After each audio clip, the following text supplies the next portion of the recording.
Сәлем достар, сіздер Тілеумбердин Ашнардың арнасындасыздар. Арнамда әртүрлі бағытта түсірілімдер болғандықтан тіркеліп қоңырау шаны басуға ұмытпаңыз. Бүгін бізде түскі асқа картоп пен балық. Ол үшін бізге свежий дейміз ғой. Жаңа ауланған свежий балықты базардан сатып алдым. Бізде базарда ішін тазалап, осылай бір келкі қып балталап береді. Мінеке үйге әкеліп әдемілеп жуып, жан жақтағы қанаттарын бәрін алып шығамыз осылай. Содан кейін осы кесілген бойында әдемілеп арғы екінші бетін кесіп шығамыз. Мына басы мен құйрық жақтағы екі бөлігін, үш бөлікті келесі жолы екі адамға уха жасауға дайында қалдырып қоямын.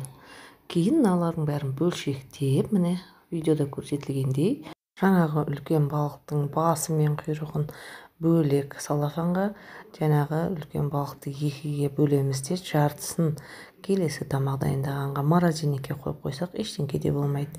Балығымыздың екінші бөлігін әдемілеп жуып, ол балықта ештеңе қалмау керек. Үйіп қалған қамба, сарғыш бірдемелер ме бәрін кесіп алып тастайсыз, жуып, құрғатып, сосын әдемілеп тұздап 1-2 сағатқа қойып қоясыз.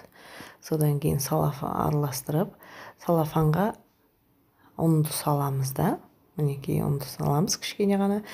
Сол жаңағы дайындап қойған балықтарымызды оның ішіне салып, кетімізге шар сияқты ауа толтырып, осылай сілкілеп, әбден балықтың жан-жағы ұнға аунатылғанша осылай сілкілейміз. Кейін табаға май құйып, жаңағы балықтарымызды қуыра бастаймыз. Балықтарымыздың екі жақ шеті де әбден қызарғанша аударып отырып қуырамыз. Майы жан жаққа шашырамау үшін жартылай қақпақты жауып қоямыз. Мінекей әдемілеп қызартып қуырамыз.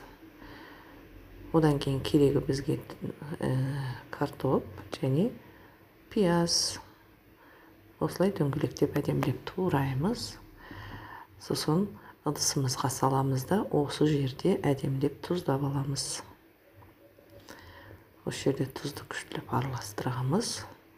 Кейін пиязымызды турап қоямыз. Достар, арнамда тамақ істеуден басқа гүл күтімі, құрақ құрау және көйлек тігулер әдемі видеолар болады. Сондықтан жіберіп алмау үшін тіркеліп қоңырау шаны басуға ұмытпаңыз.